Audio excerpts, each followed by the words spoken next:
అలాగే దేవుని పిల్లలారా, ఈరోజు మనం ఎన్ని సంపాదించినా కూడా మనకు ఉపయోగపడేది మాత్రం ఒక్కటే ఉండదు. కానీ ఆ రోజు యాజకి తెలియక ఎన్నో సంపాదించాలనుకుంటున్నాడు, కానీ మనకు బ్రతుకునిచ్చేది మాత్రం ఒకటి ఉంటుంది. ఈరోజు అనుకుంటున్నాడు మనిషి, నా పాడిని మోయడానికి నలుగురిని సంపాదిస్తే చాలు అనుకుంటున్నాడు, కానీ ఏది సంపాదించాలో తెలుసండి?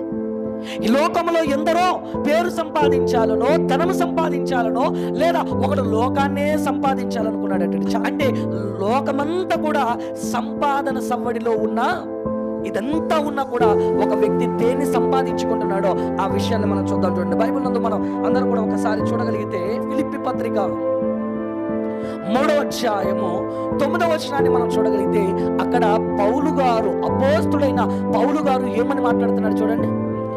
క్రీస్తును సంపాదించుకొని, దేన్ని